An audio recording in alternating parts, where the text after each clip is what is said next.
This week on the Football League show, the sky's the limit. Unbeaten Coventry take on Nigel Clough's remodelled derby at the Ricoh Arena. Building momentum, newly promoted Norwich are looking for a championship foothold as they go for back-to-back wins against Swansea. And Bellamy Mania. Craig Bellamy grabs all the headlines as he makes an explosive debut for Cardiff.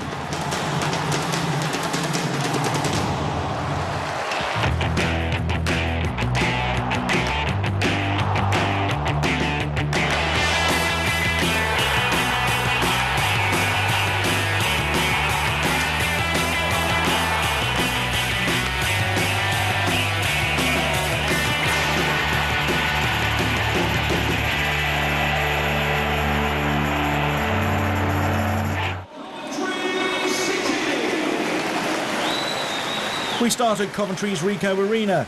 Two sleeping giants of the game, both aiming for a return to the Premier League. Could Nigel Clough's derby put an end to Coventry's unbeaten league start? Describing the action is your commentator, Tony Gubber. It hasn't been a thrill-a-minute game so far as Westwood comes out of his area and he's left the goal unguarded. Oh, and he needed the defender to come in behind him. Paul Green, the Ireland international, with the opportunity there to lift the ball into what would have been an empty net. My goodness me.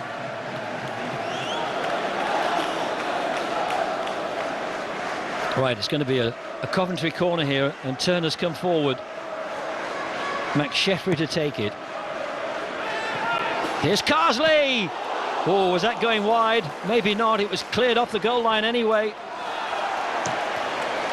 And that was Gareth Roberts guarding the foot of the post, denying Lee Carsley what would have been his opening goal. Oh, and that's a block. It's a penalty. Referee Iderton has pointed at the spot, and it's a penalty awarded against Leacock. And it's the new boy, Lukas Jutkovic, who scored a penalty last week, and he does so again here. And he gives Coventry the lead in the 32nd minute.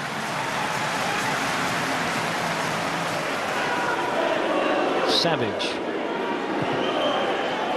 That's a decent ball. Now there's four to look for in the middle. Oh, great chance, good goal. Dean Moxey has side-footed that in for Derby County, and at last their pretty passing game has brought a goal. McSheffrey to take.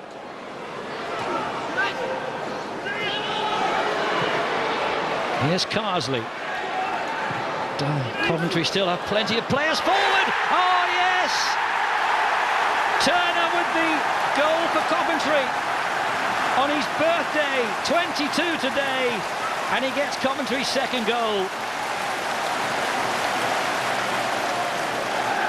Well, Derby's defence just lost sight of Turner, but here they come now on the counter-attack. Oh, that's a brilliant save.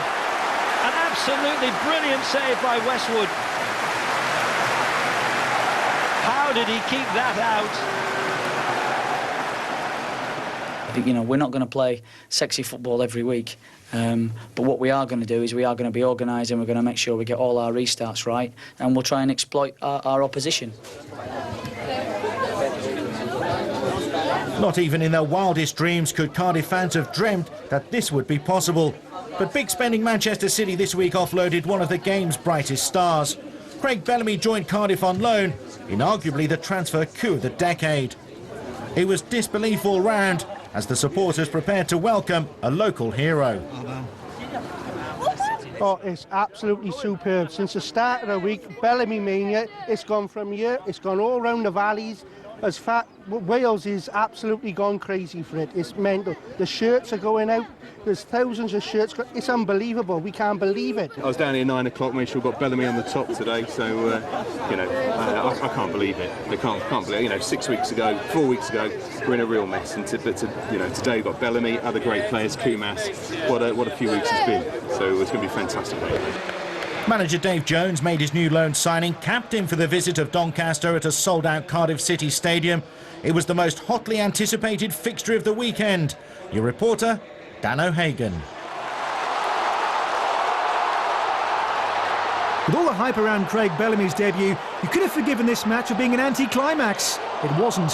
The home fans almost got what they came for early on. Bellamy denied a dream start by the agility of the ageless Neil Sullivan. The Bluebirds are undefeated in their last 8 league matches at home. It didn't take long for Bellamy to make a more telling contribution. A fine through ball for Jay Bothroyd, who despite some iffy control, made no mistake in scoring his second league goal this season. Michael Chopra, Bothroyd and Bellamy should terrorise defences this season, but Chopra had to leave the action early in this one. His replacement, Chris Burke, made Cardiff second. Again, Bothroyd, who made the most of the great service. Cardiff 2 up just after the hour.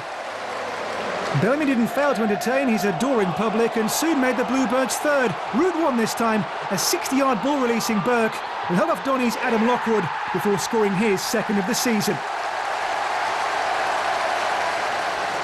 We even got to see some trademark Bellamy petulance after pushing James O'Connor and then throwing the ball away.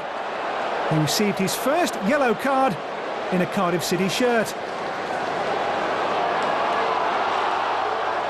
But what the majority of the 24,000 crowd had come to see was a Bellamy goal, and with 6 minutes to go they got their wish. A goal to remember on a day to remember for Craig Bellamy. The striker given a standing ovation when he left the field with 3 minutes to go. Cardiff maintain their unbeaten start. The Craig Bellamy show rolls on. No, look, of course I've got to be happy, but you know, I still feel there's a big part of my game I can really improve on. I knew that, you know, I'm still off match fitness, but what was more important, because, you know, just the build-up this week has been, I didn't even expect this, and, you know, I expect a lot of things, but this was, you know, very overwhelming for me, you know, what's happened this week. I didn't, you know, do I feel I deserve it as a player? Probably not, but it's nice coming home, and it's nice being wanted and, you know, being respected like I have been this week's been, you know, incredible. Crystal Palace met Ipswich at Selhurst Park on the back of a great week for the Eagles. Out of administration and the surprise signing of 37-year-old former Milan and Ajax star Edgar Davids. The Dutch legend watched this one from the stands as he gets back to match fitness. George Burley spent almost 8 years in charge at Portman Road.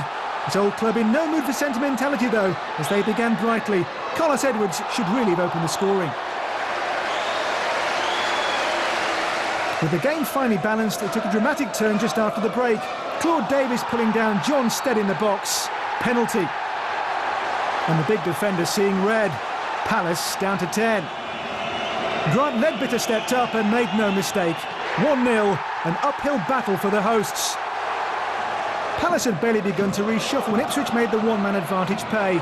Edwards with the finish this time, and Town seemed to have pooped the Palace party.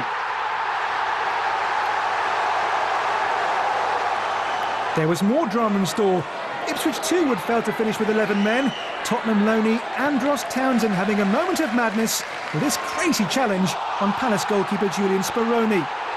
The referee had no choice but to give Townsend his marching orders. Palace felt they now had a chance but left it late. Neil Dan's making it 2-1 deep in stoppage time. In the end, too little too late, and Ipswich took the points. Palace back down to earth with a bump, and Ipswich maintained their impressive start.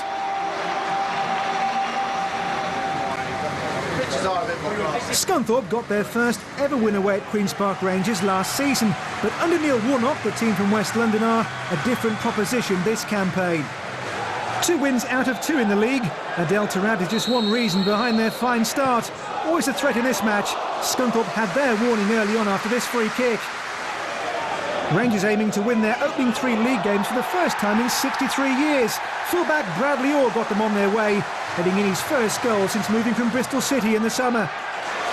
The chances kept on coming for Warnock's side, and Joe Murphy in the Scunthorpe goal was at his best to keep out Hyder Helgeson from point-blank range. Tarab was made stand-in captain for the game, and the Moroccan was enjoying his free roll in midfield.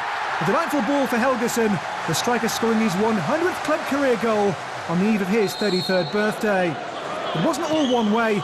A clever Scunthorpe free kick almost caught out Paddy Kenny. 9 QPR league goals this season, should have been 10, but Helgeson failed to put a gloss on the scoreline after being supplied by Hogan Ephraim. QPR top, happy times for manager Neil Warnock.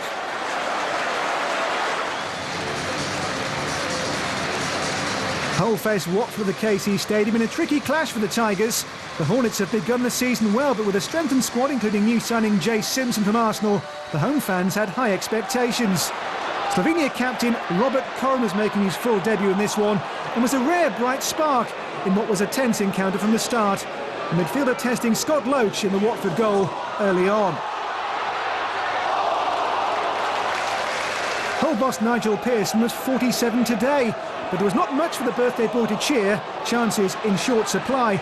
Koren's dipping volley after the break, a rare sight of goal. With the hosts failing to score, Watford could have stolen the game at the death. The whole backline failed to clear, and Jordan Much fired in a half volley. Matt Duke in the Hull goal equal to it, and the deadlock remained. It finished 0-0. Both teams take a point apiece. Still to come, Swansea under new boss Brendan Rodgers look for their first away win at newly promoted Norwich.